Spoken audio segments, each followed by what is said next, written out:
오늘 아침 우리에게 주시는 하나님 말씀은 민수기 35장 22절에서 34절까지의 말씀입니다. 민수기 35장 22절에서 34절까지의 말씀을 봉독하겠습니다.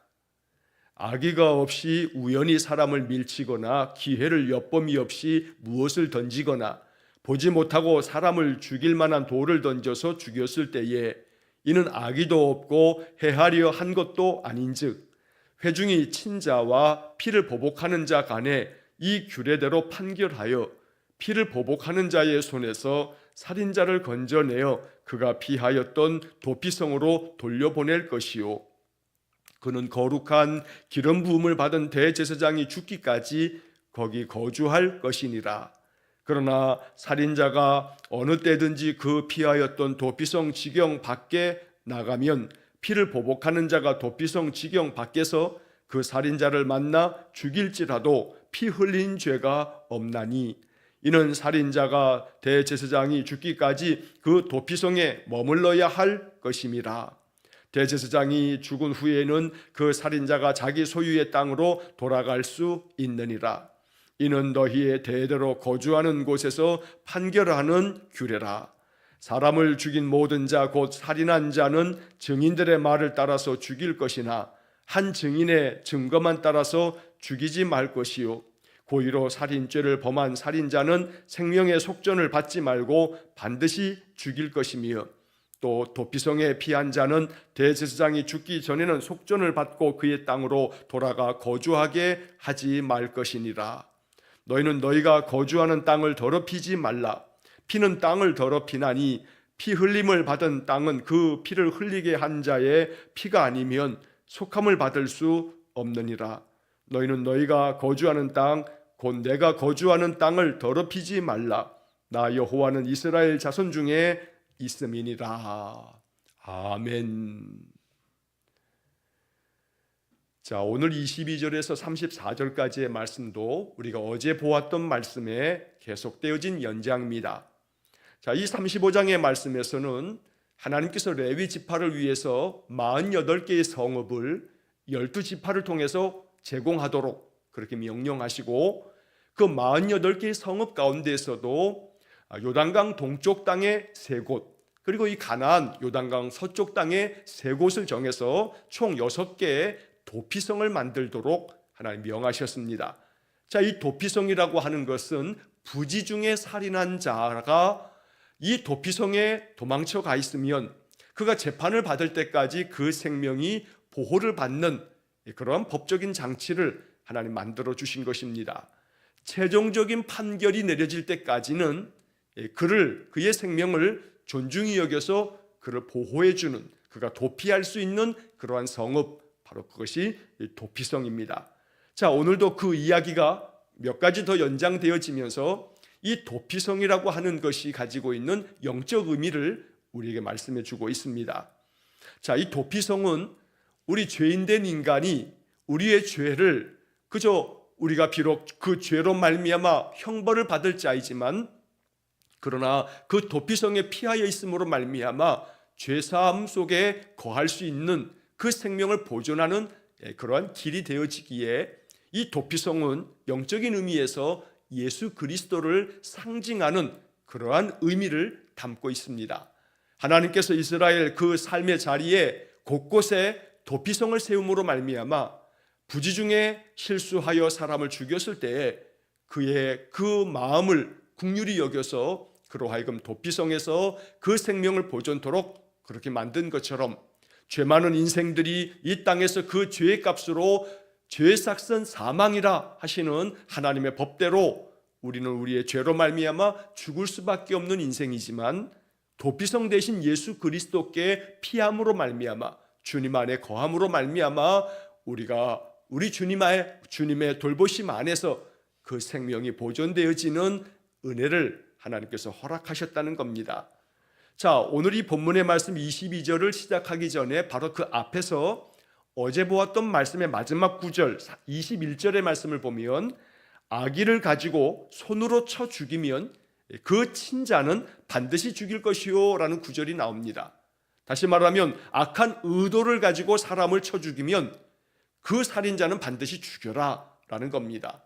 즉 고의적으로 악한 의도를 가지고 사람을 죽이는 것은 용납될 수가 없었던 겁니다. 자, 그와 반해서 이제 오늘 22절의 말씀에는 21절과 이제 반대로 대조적으로 악의가 없이 악한 의도를 가지고 있지 않고 우연히 사람을 밀쳐서 쉬운 성경의 바원역을 봤더니 미워하는 마음이 없이 실수로 사람을 밀치거나 이렇게 번역이 되어 있습니다.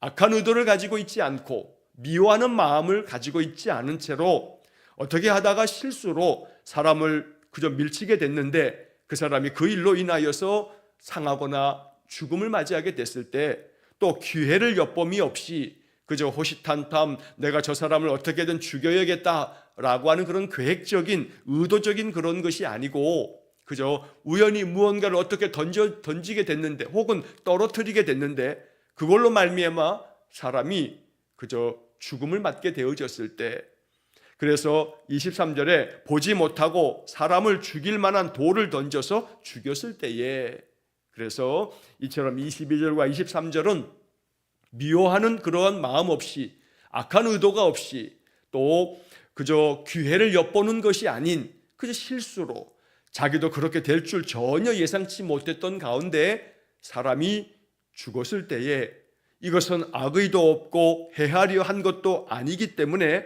이랬을 때에는 24절의 말씀에 회중이 그 사람을 죽인 그 친자나 혹은 그것 때문에 죽음을 맞이한 그 죽은 자의 그러한 친족들, 그래서 그 죽은 자의 피를 복수하려고 하는 그 가족들 그 사이에서 이제 이 하나님의 규례에 따라서 판결을 하라. 하나님께서 정하신 이 율법대로 판결을 하라는 겁니다. 자, 그 판결의 내용은 뭐냐면 25절의 말씀에 피를 보복하는 자의 손에서 살인자를 건져내어 그가 피하였던 도피성으로 돌려보낼 것이요. 그래서 고의가 아닌 계획적인 것이 아닌 악의를 가지고 있는 것이 아닌 그저 전혀 예상치 못하게 실수가 되어서 사람이 죽었을 경우에 그 사람에 대해서는 그 사람의 그 억울한 죽음에서 그 가족들이나 가장 가까운 친족들이 이 살인을 한 사람을 죽이려 할 때 그가 도피성으로 피하면, 그러면 모든 이스라엘 회중들이 모든 것들에 대한 전후좌우 모든 상황과 또 여러 증인들의 이야기를 다 살펴보고 듣고서 판결을 내려서 이 사람은 다시금 도피성으로 돌려보내서 도피성에서만 살아갈 수 있도록 그 생명을 보존해 줘라. 왜냐하면 악의가 있는 것이 아니기 때문에, 그저 그가 미워하는 마음으로 계획적인 그런 살인이 아니었기 때문에 그의 생명을 보존해 주라는 겁니다. 자, 그런데 그 보존해 주는 그 조항에는 단서 조항이 있습니다. 오직 도피성에서만 살아야 합니다.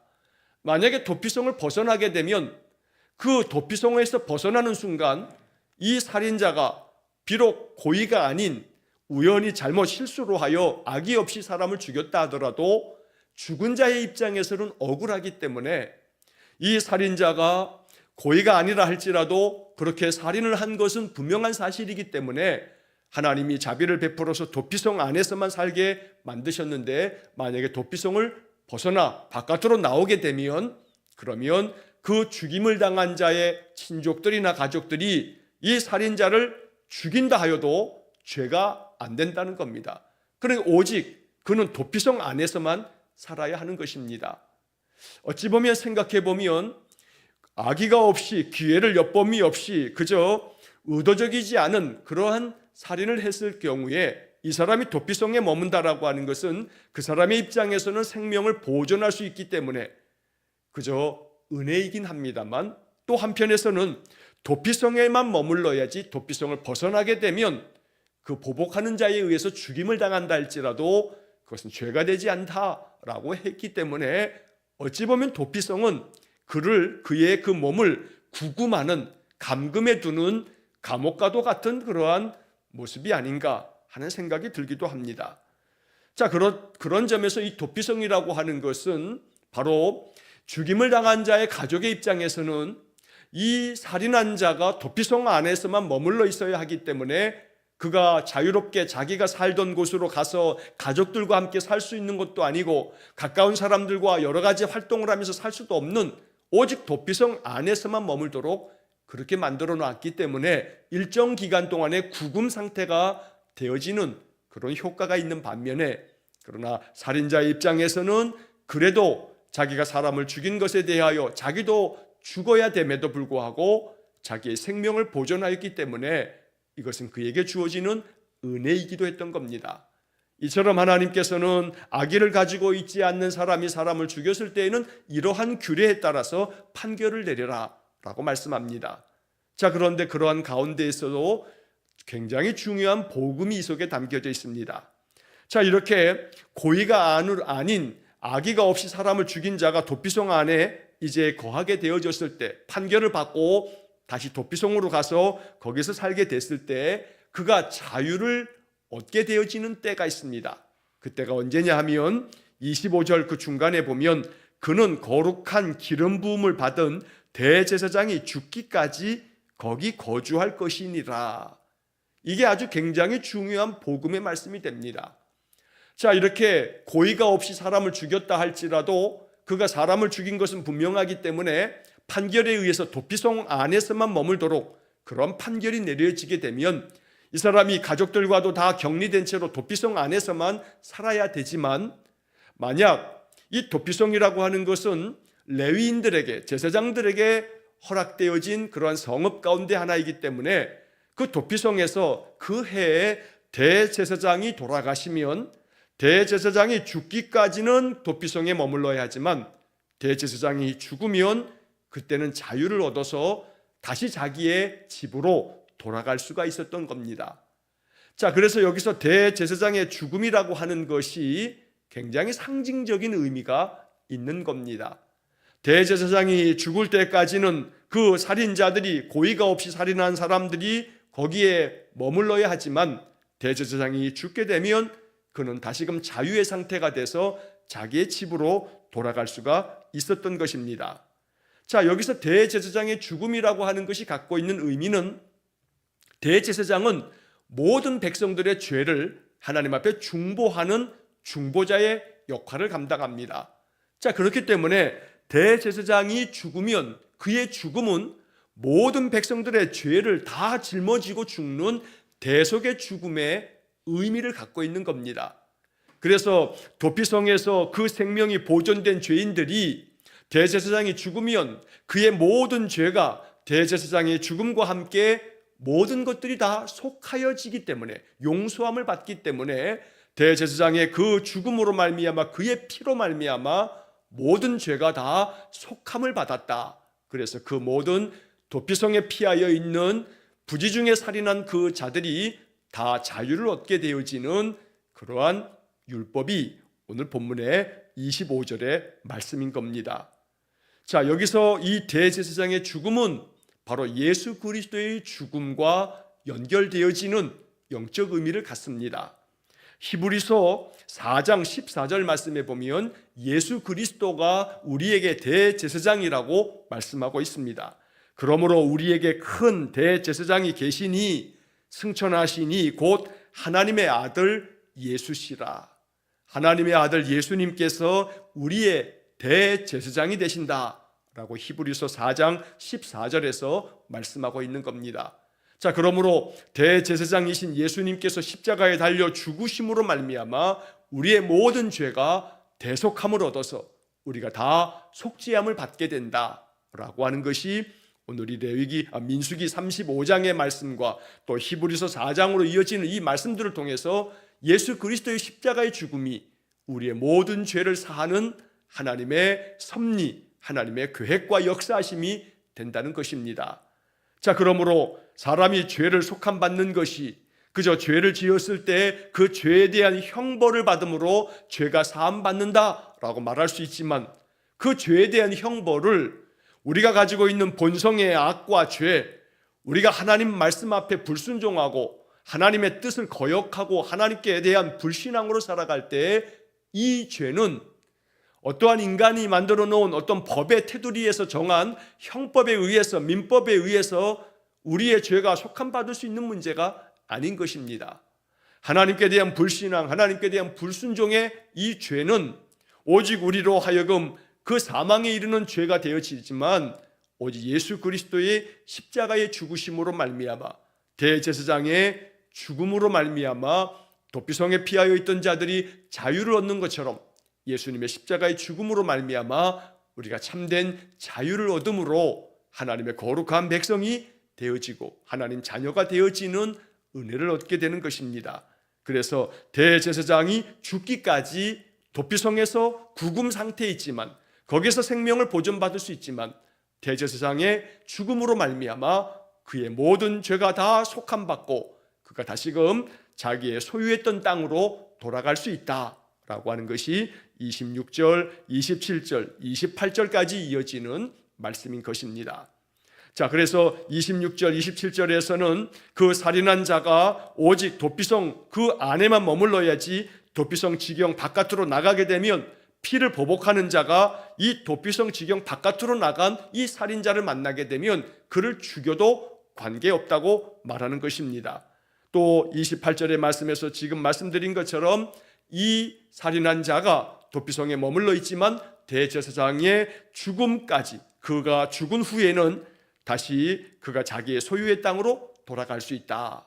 이걸 통해서 대제사장의 죽음이 갖는 영적 의미, 대제사장의 죽음은 모든 백성들의 죄를 다 짊어지고 죽는 대속의 죽음이 된다라고 하는 것을 통해서 예수님의 죽음이 모든 인생들의 죄를 다 대신 짊어진, 왜냐하면 그분은 죄가 없으신 하나님의 아들이기 때문에 모든 사람들의 그 죄값을 대신 치르시고 십자가의 죽으심으로 말미암아 죄인들이 죽어야 함에도 불구하고 예수님이 대신 죽으심으로 우리가 죄사함을 받게 된다는 겁니다. 이것이 구속의 원리가 됩니다. 우리가 구원받는 그러한 원리가 이 속에 담겨져 있다는 것입니다. 자, 그 다음 이제 이어지는 30절 말씀에 보면 사람을 죽인 모든 자 곧 살인한 자는 증인들의 말을 따라서 죽일 것이나 한 증인의 증거만 따라서 죽이지 말 것이요. 자, 살인한 자를 죽여야 될 때 증인들의 말에 근거해서 그가 정말로 악한 마음으로 살인한 자인지 그 여부를 따져야 한다는 겁니다. 자, 여기서 사람을 죽인 모든 자 곧 살인한 자라고 하는 것은 부지 중에 살인한 자든 아니면 고의적인 악의를 가지고 살인한 자든 이런 모든 것에 대한 판결을 내릴 때에는 증인들의 말을 들어야 한다라고 하는 것입니다. 자, 좀 전에 우리가 앞에서 보았던 부지 중에 살인한 자가 도피성에 들어간다 할지라도 이 역시 마찬가지로 증인들의 증언에 따라야 하는 겁니다. 사람을 죽였는데 내가 악의가 없었습니다, 고의로 죽인 게 아닙니다, 내가 실수로 죽였습니다 라고 우긴다면 그러면 그거 어떻게 하겠습니까? 다 실수로 죽였다고 다 고의가 아니었다고 말하지 않겠습니까? 그렇기 때문에 이러한 판결을 내릴 때에는 언제나 증인들의 말을 듣고 판결하라는 겁니다. 그런데 이 증인의 말에 따라서 판결을 내릴 때에는 증인 한 사람으로는 안 된다는 겁니다. 한 사람의 증언만 따라서 그 판결을 내리게 되면 그러면 그 한 사람의 증언에 의해서 이 사람이 죽고 사는 것이 결정이 되는데 그 한 사람의 증언이 잘못된 증언이면 그러면 이 사람은 또다시 억울한 죽음을 맞이할 수 있기 때문입니다. 그래서 하나님께서는 신명기 17장 6절 말씀에서 이렇게 말씀합니다. 죽일 자를 두 사람이나 세 사람의 증언으로 죽일 것이요 한 사람의 증언으로는 죽이지 말 것이며, 한 사람의 증언만 들어서는 안 되는 겁니다. 적어도 두 사람, 세 사람의 증언을 듣고 그 사람들의 증언이 다 일치하면 그러면 그 살인한 자의 그 살인이 명백하기 때문에 그에 따르는 형벌을 내리라고 말씀하고 있는 겁니다. 물론 그 두 사람, 세 사람의 증언이 거짓되고 잘못된 증언이면 어떡하느냐라고 하는 생각을 할 수 있습니다. 이에 대해서는 거짓 증언에 대해서는 하나님의 엄중한 심판이 또 명령되어져 있기 때문에 사람들이 결코 증언을 할 때 거짓된 증언을 하게 되면 이것은 하나님의 계명을 어기는 것이기 때문에 그에 따르는 형벌을 또 받게 되는 것입니다. 그래서 거짓 없이 증언해야 되지만 그 증언에 대해서는 두 사람, 세 사람의 증언을 통해서 판결이 객관적이어야 하고 정확성을 가해야 한다라고 하는 의미를 이 속에 담고 있는 겁니다. 하나님의 법은 정의에 근거합니다. 그 정의로운 판결과 정의로운 질서가 그 땅에 이루어지도록 하나님이 율법의 말씀을 주신 것입니다. 그러나 그 정의 안에는 사랑과 자비가 담겨져 있는 정의입니다. 무조건 그저 법대로만이 아니라 그 법 안에는 하나님의 사랑과 긍휼과 자비가 담겨져 있는 그러한 법이 율법의 정신이었던 겁니다. 그럼에도 불구하고 안타깝게도 이 율법의 말씀들이 오랜 세월을 거치면서 사람들은 율법에, 하나님의 이 법에 담겨져 있는 자비와 긍휼은 사라진 채 오직 정의로운 법만 남아서 법을 지키는 것만 최고의 가치를 두는 그러한 어리석음을 범하였던 겁니다. 안식일의 법을 지켜야 한다. 그래서 안식일에는 아무것도 하지 말아야 한다. 이러한 법의 형식만 남아있다 보니까 사람이 죽어도 내버려 두고 또 그 안식일에 아무것도 하지 말라는 이유 때문에 이것이 사람들을 정죄하고 사람들을 심판하는 그러한 죄를 범하고 있었던 겁니다. 그래서 예수님께서 복음서의 말씀에 보면 사람이 안식일을 위해서 있는 게 아니라 안식일이 사람을 위해서 있다. 그러니 율법의 정신을 이해해야지 율법의 그런 형식에 얽매이는 것도 이것도 하나님의 뜻이 아니라는 것을 예수님 계속해서 가르쳐주고 계시는 것입니다. 그래서 성경의 말씀들은 그 속에 담겨져 있는 그 뜻과 의미를 잘 헤아릴 때에 바로 이 말씀을 하나님의 음성으로 우리가 받을 수 있습니다. 인간적인 자기의 그 옹졸한 마음으로 자기 자신의 편협한 생각으로 성경을 잘못 해석하게 되면 이 성경의 말씀이야말로 오히려 사람들에게 해를 끼치는 그런 도구로도 사용될 수 있는 것입니다. 그러므로 성경의 말씀 속에 담겨져 있는 의미를 온전하게 잘 해석함을 통해서 이 하나님의 말씀 속에 담겨져 있는 정의와 그 사랑과 자비를 온전히 배울 수 있어야 하는 것입니다. 우리가 내일 보게 될 이제 마지막 민수기 36장, 내일로서 민수기가 다 끝나게 되는데 민수기 36장의 말씀에서 다시 우리가 앞에서 보았던 슬로보아스의 5명의 딸들만 있는 그 가정에 아들이 없다는 이유로 그 아버지의 유산이 상속되지 못하는 문제를 다시 한번 언급하는 그런 말씀이 마지막 36장, 내일 보게 될 말씀에 나오게 됩니다. 이것이야말로 하나님의 율법이 그저 획일적이고 융통성 없는 그런 것이 아니라 자비와 긍휼이 담겨져 있는 그러한 법의 정신을 온전히 담고 있다는 겁니다. 그러므로 성경의 말씀을 우리가 더 깊이 살펴보다 보면 이 성경은 우리가 인생을 살아갈 때 지금도 역시 마찬가지로 이 현대를 살아가는 우리에게도 비록 문화가 다르고 역사가 다르고 그 삶의 자리가 다르지만 이 말씀에 담겨져 있는 정신을 우리가 깊이 묵상하다 보면 그 영적 교훈이 오늘 우리에게도 유효한, 지금도 이 말씀이 담고 있는 정신을 우리가 따라야 할 진리의 말씀이 된다는 겁니다. 그래서 우리는 수요일마다 우리가 지금 계속해서 배워가고 있는 웨스트민스터 신앙고백서에 가르쳐주는 바처럼 이 성경의 말씀들은 우리의 삶과 우리의 믿음의 표준이 되고 우리의 신앙과 우리의 믿음을, 우리의 삶을 온전하게 만들어가는 그런 길을 제시하는 그런 하나님의 말씀인 것입니다. 자, 이렇게 해서 살인한 자에 대한 그 모든 판결은 2명이나 3명의 증인의 말을 듣고 판결하라 라고 하는 말씀과 함께 그 다음 이어지는 31절의 말씀에서는 고의로 살인죄를 범한 살인자는 생명의 속전을 받지 말고 반드시 죽일 것이라고 말씀합니다. 자, 여기서 생명의 속전이라고 하는 말이 나옵니다. 이 말은 쉽게 말하면 합의금이라고도 말할 수 있습니다. 누군가 사람을 죽였을 때 그 사람을 죽인 자에 대해서 그 생명의 속전, 쉽게 말하면 합의금으로 그 사람과 합의를 함으로써 그 죄를 벗어나는 것, 이런 것들에 대해서는 고의를 가지고 사람을 죽였을 때에는 생명의 속전을 결코 그 생명의 속전으로 그가 용서함을 받을 수 없다는 겁니다. 이러한 사람들은 오히려 그 어떤 예외 없이 반드시 죽여라 라고 말씀합니다. 한편 32절에 도피성에 피한 자는 대제사장이 죽기 전에는 속전을 받고 그의 땅으로 돌아가 거주하게 하지 말 것이니라. 역시 이 말씀도 부주 중에 사람을 죽인 자도, 도피성에 피한 자도 대제사장이 죽을 때까지는 거기에 머물러야 하는데 그 중간에 내가 내 이 죄에 대한 그 모든 보상으로 그 피해를 입은 가족과 합의하고 그 피해를 입은 자의 그 생명에 대한 그 죄값으로 내가 이렇게 일정한 돈으로 그 사람과 합의함으로써 내가 이 도피성에서 다시금 돌아가겠소 라고 하는 것이 허락될 수 없다는 겁니다. 그래서 결코 그 사람의 죄가 그 죄에 대한 값을 치루어야지 죄에 대한 것을 또 다른 어떤 합의로 해결할 수는 없다라고 말하고 있는 것입니다. 마지막으로 33절과 34절의 말씀에서는 너희가 거주하는 땅을 더럽히지 말라.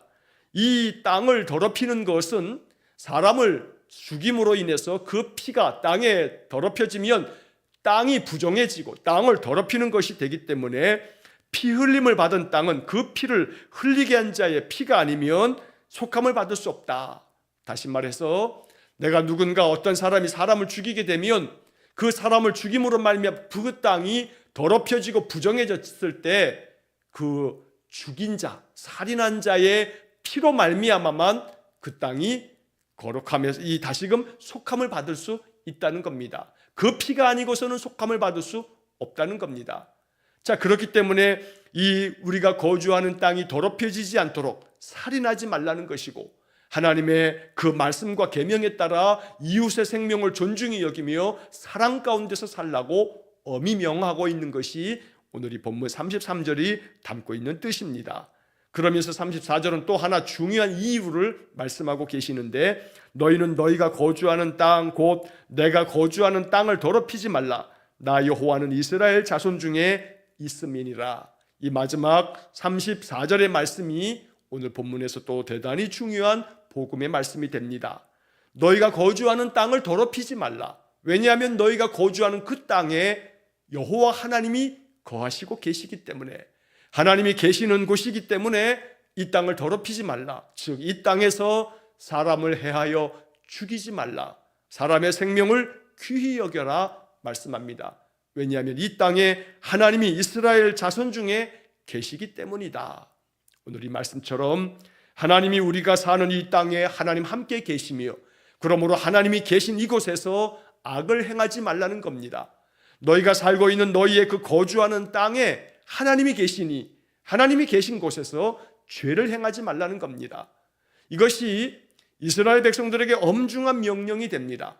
우리의 집에 하나님이 계시기 때문에 집에서 악을 행하면 안 되고 내가 일하는 일터에 하나님이 계시기 때문에 거기서 우리가 악한 마음을 가져서는 안 되고 내가 거주하는 모든 땅에 하나님께서 너희와 함께 계시기 때문에 거기서 하나님 앞에서 그 하나님 보시는 곳에서 악한 마음과 악한 행실을 행해서는 안 된다는 겁니다. 왜냐하면 너희가 늘 하나님 앞에 있기 때문에 하나님이 너희를 바라보고 계시기 때문에 악한 마음의 생각도 갖지 말고 악한 뜻으로 말하지도 말고 악한 행실도 행하지 말라고 말씀하고 있는 것입니다. 우리는 모두가 다 하나님께서 거하시는 곳에 우리가 머물러 있습니다. 있는 곳에서 하나님 거룩한 백성으로서의 아름다운 행실을 통해서 우리 성도들이 하나님 자녀다운 아름다운 모습, 아름다운 향기가 드러나는 복된 삶이 될 수 있기를 주의 이름으로 간절히 축원합니다. 기도하겠습니다. 사랑과 자비가 풍성하신 하나님, 고의가 없이 부주 중에 사람을 죽인 자가 도피성에 거하여 있을 때에 그에 대한 모든 판결은 2명, 3명의 증인을 통해서 판결하도록 하므로 결코 모든 판결이 잘못되지 않도록 하나님의 의가 드러나도록 하나님 명령하시면서 도피성에 피한 그 살인자 역시 마찬가지로 대제사장이 죽기까지는 거기에만 머물러 있어야 된다 하는 말씀을 통해서 대제사장의 대속의 죽음의 의미를 우리에게 말씀해 주셨으니 대제사장이신 예수 그리스도의 죽음으로 말미암아 우리가 속죄함을 받고 그리스도의 죽음으로 말미암아 우리가 참된 자유와 안식을 누리는 것을 감사 찬송합니다.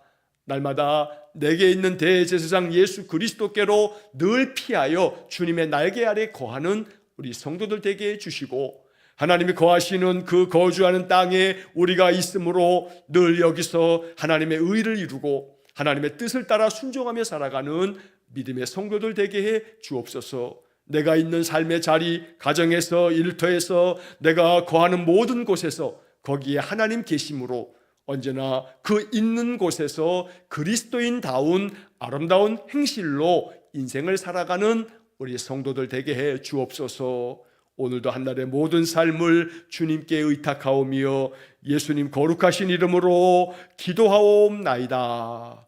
아멘. 우리 구주 예수 그리스도의 은혜와 하나님 아버지의 극진하신 사랑과 성령의 교통하심이 대제사장이신 예수 그리스도의 날개 아래 피하여 참된 안식과 평강을 누림으로 하나님 주신 은혜와 그 사랑과 평강이 충만한 삶이 되기를 간절히 기도하는 머리 숙인 귀한 성도들 위해와 저들 가정과 온 가족들 위해 영원토록 함께 하시길 축원하옵나이다.